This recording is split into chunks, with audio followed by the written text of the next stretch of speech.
अस्सलामुअलैकुम। मोहम्मद अज़ीज़ सिद्दीक अपने प्रोग्राम सियासी गपशप के साथ हाजिर है खिदमत। आज का प्रोग्राम बहुत ही अहम है।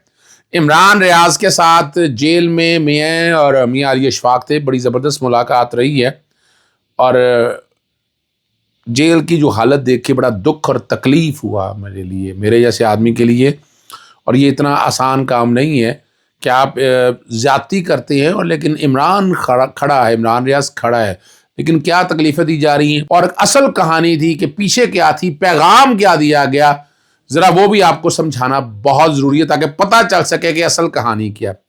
दूसरी तो वैसे आपको पता है आज 26 फरवरी 2024 आ गई, मरियम सफदर वज़ीर आला मुंतखब हो गई और सुन्नी इत्तेहाद काउंसिल ने जिस तरीके से बाइकआउट किया, बड़े अच्छे आसन तरीके से लेकर चली और शर्त जो रखी। और यहाँ सदर मुमलिकत के बारे में अजीब व गरीब सी जो कन्फ्यूजन फैलाई जा रही है उस पर भी मैं गुफ्तगू करूँगा। सदर अब अक्सर आइनी इख्तियार इस्तेमाल कर रहे हैं, कोई कन्फ्यूजन का इशू नहीं है। मुराद अली शाह मुंतखब हो चुके हैं, वज़ीर आला सिंध भी। सबसे पहले तो इमरान रियाज के बारे में मैंने ट्वीट कर दिया था, ये हाथ पे निशान लोग पूछ रहे थे क्या है। जब आप जेल के अंदर, बड़े अरसे बाद मैं जेल में जाना हुआ है, तो ये बताते हैं कि आप जेल के अंदर आप कैदी नहीं हैं, ये निशानी है, आप कैदी नहीं हैं। वहाँ बड़ी लंबी मुलाकात रही, लेकिन पहले जब कहा गया कि मिलने के लिए आ जाए, जब हम मिलने के लिए गए तो पहले वकालतनामा आएगा, वकालतनामे के साथ ऑर्डर आएंगे, बड़ी एक लंबी जंग रही है। वहाँ में फिर थोड़ा सा गर्म होना पड़ा कि ये तो कोई तरीका नहीं है कि आप इस तरह से यानी वकील आया है और पहले हमें पहचान कराएं, आप वकील भी है इमरान रियाज के। मैंने कहा जाके इमरान रियाज से पूछ लें, आप वकालतनामा आपको दे दिया। ये तकरीबन आधे घंटे का ये प्रोसेस रहा। इमरान से हमारी मुलाकात तकरीबन कोई घंटे से ज़ायद रही और बड़ी तफसीली बात हुई, बहुत खुशी का इजहार किया। एक बार बता दूँ, वो कैद तन्हाई में है, ज़हनी तशद्दुद किया जाता है, लेकिन वो जो कहानी सारी टोटल जो है ना, गिरफ्तारी से लेकर जेल तक मुंतली की, आज मैं कुछ हकायक आपके सामने रखता हूँ। पहली तो बात बड़ी वाज़ेह रख लीजिएगा कि असल में ये एंटी करप्शन का केस कोई नहीं है। जहाँ वो पूछगिछ रही है, जो लोग राब्ते में रहे हैं, वो जस्टिस काजी फायज ईसा के हवाले से जो इमरान ने क्या जहाँ गिरफ्तार हुआ है उसे पहले जो प्रोग्राम किया, और वो प्रोग्राम को ऐसी कोई डाउट भी नहीं था। ये बता दूं बड़ी क्लैरिटी के साथ है, ना इमरान ने कोई ऐसी बात की, ना किसी पे इल्ज़ाम लगाया, हकायक बयान किए। जो प्रेस लिस्ट थी सुप्रीम कोर्ट के हवाले से और जो उलमा का और जो बातें उस वक्त उसने कही थी वो आज सच साबित हो गई कि सुबह सुप्रीम कोर्ट ने जिस तरह बाकी लोगों को बुलाया और उस फैसले में गलती है, अगलात है और वो सही होना चाहिए तसी, इसमें अदालत ने आज वो कॉग्निजेंस ले लिया। तो इमरान रियाज की वो जो कही हुई बातें वो सच साबित हो गई। लेकिन असल कहानी थी कि जस्टिस काजी फाइज साहब को खुश रखने के लिए कि जनाब, और इमरान ने तो ऐसी बात को, इमरान को जो कि लोग सुनते हैं देखते हैं। दूसरी वजह यह है, वो जेल के हुकाम से जब मुलाकात हुई, उन्होंने कहा इमरान रियाज जो कि देखा बहुत जाता है लोगों में, तो लोगों में आवाज़ है। हमने कहा उस पर जो सच ना बोले वो इमरान रियाज, कि वो जो बात कर रहा है वो क्या कह रहा है, वो हकायक ही बता रहा है आपके सामने, हकायक बता रहा है आपके सामने, और हकायक दुबाने से बाज आ जाए वो इमरान रियाज पीछे नहीं हटेगा।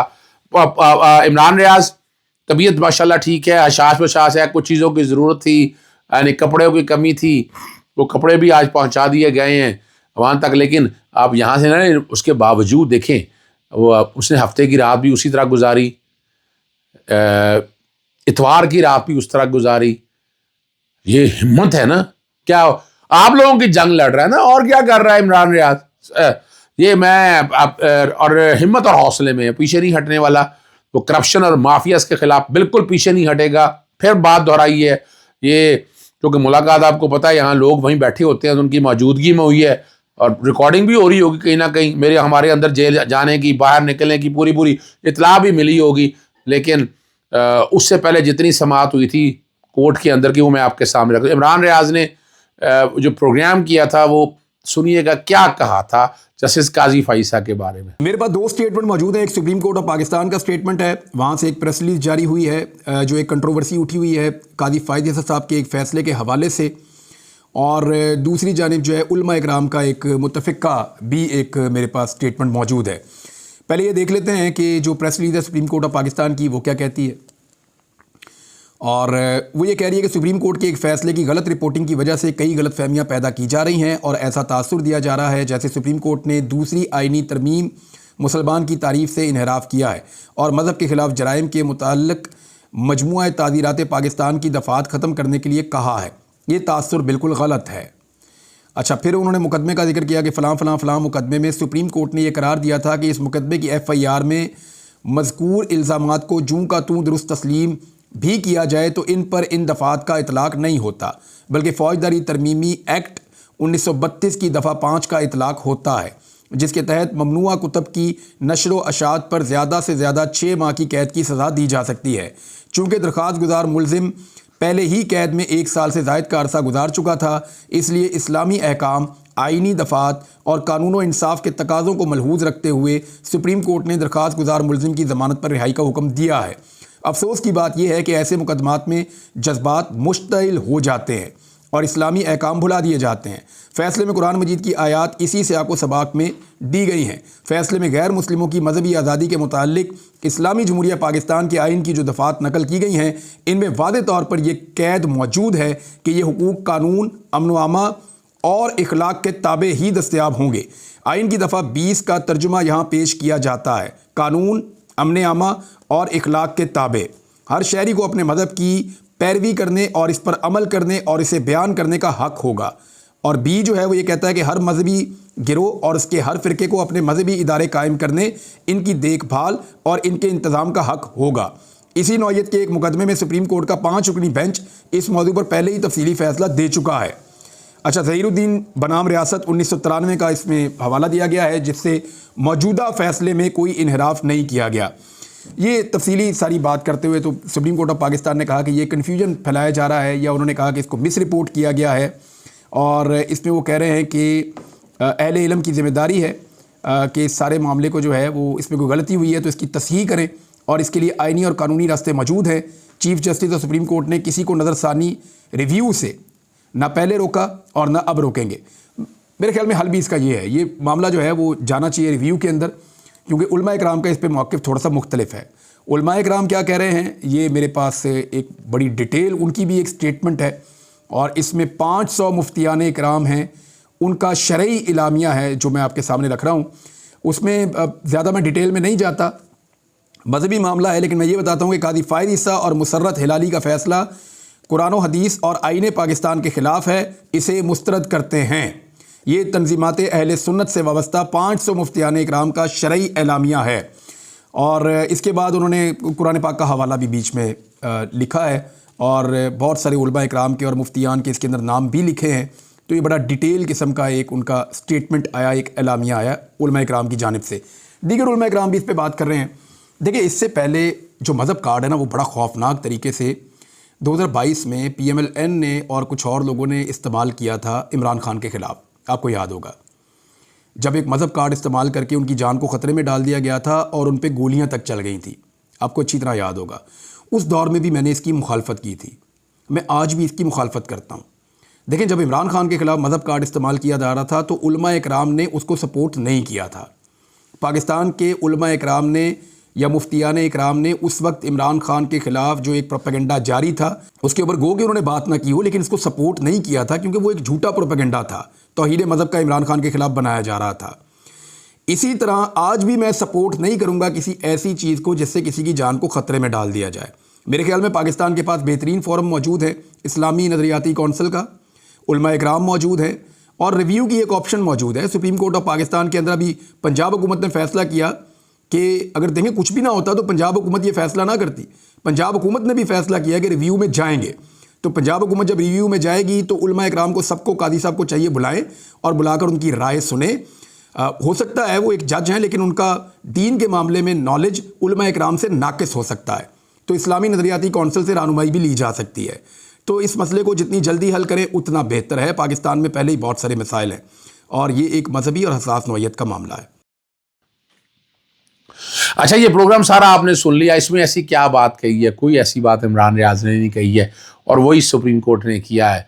तो असल मकसद है इमरान रियाज की ज़ुबान बंदी होगी। अब याद रखिएगा, जब तक हम जिंदा हैं इंशाअल्लाह इमरान ज़मानत भी होगी और बाहर भी आएगा। और और आप लोगों के साथ मौजूद भी होगा। अगला प्रोग्राम चूँकि ज़्यादा हो जाएगा, आर्टिकल 41 कमर दिलशाद और 44 का कहते रहे हैं। मैं तो हैरान हूँ, हम समझते हैं पता नहीं वो आईनी एक्सपर्ट हैं, उनकी बात को जंग वालों ने बड़ी अहमियत दी है। लोगों के बड़े फ़ोन है कि ये क्या बातें कर रहा है, इस्लामी तहलील है, पता आता जाता है नहीं कुछ लोगों को, और गुफ्तगू कर देते हैं। आर्टिकल 41 और आर्टिकल 44 बैकग्राउंड पे चल रहा है, और सदर का इलेक्शन का तरीक़ाकार है वो शेड्यूल है।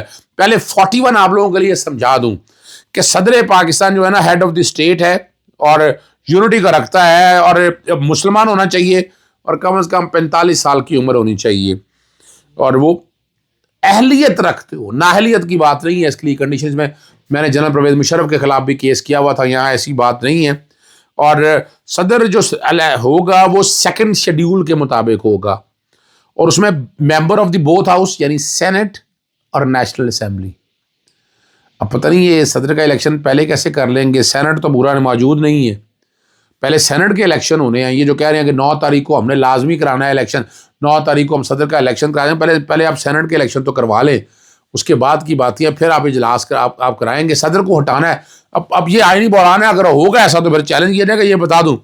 और चारों सूबाई असम्बलियों के आपने वहाँ रिजर्व सीटें दी नहीं हैं, असम्बलियाँ पूरी नहीं हैं, आप इजलास बुलाने सदर पाकिस्तान के देखिए इख्तियार है कौमी असम्बली का इजलास, लोगों को एतराज़ रहे। मालिक ने जो बातें कही हैं, मालिक का जो कहना है, मालिक ने सदर पाकिस्तान के दफ्तर के हवाले से उन्होंने कहा है कि नंबर बढ़ा रहे हैं, PTI के अंदर एतमाद हासिल करने की कोशिश कर रहे हैं, बाहर जाके करना क्या है। सदर पाकिस्तान का आईनी इख्तियार है, आप छोड़ दें उन पर। मालिक साहब वो जो कर रहे हैं बिल्कुल आइन और कानून के मुताबिक कर रहे हैं। असेंबली का इजलास ऐसे कैसे बुला लें, आप रिजर्व सीटें दे नहीं रहे हैं, रिजर्व सीटें दें। पहले आइन तो आपने तोड़ दिया पहले यार, 90 दिन में इलेक्शन कहाँ कराया आपने, बता दें 90, तब नहीं किसी को ख्याल आया कि आइन टूटा है। आज बातें बताई जा रही हैं कि आइन टूटा जा रहा है, कोई आइन नहीं टूट रहा, ये बता दूं मैं आपको। और ये प्रोविजन आप आर्टिकल 41 पूरा पढ़ लीजिएगा। सदर का इलेक्शन होना था 60 दिन, यानी 60 दिन पहले या 30 दिन बाद, ठीक है ना जी, यानी 60 दिन से पहले नहीं हो सकता, और held not earlier than 60 days and not later than 30 days before the expiration of the सदर के दफ्तर के बाद जब मुकम्मल हो जाए।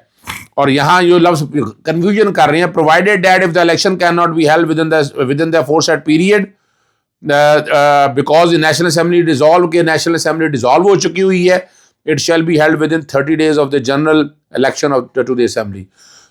जो जनरल इलेक्शन होंगे, ठीक है ना जी, और उसका 30 दिन बाद होगा।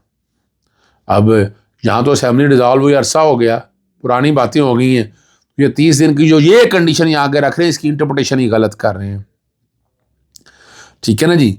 और यहाँ लफ्ज़ शैल भी इस्तेमाल हुआ है। अगर 41(5) में आ जाए, an election to fill a vacancy of set shall be held not later than 30 days before the occurrence of the vacancies.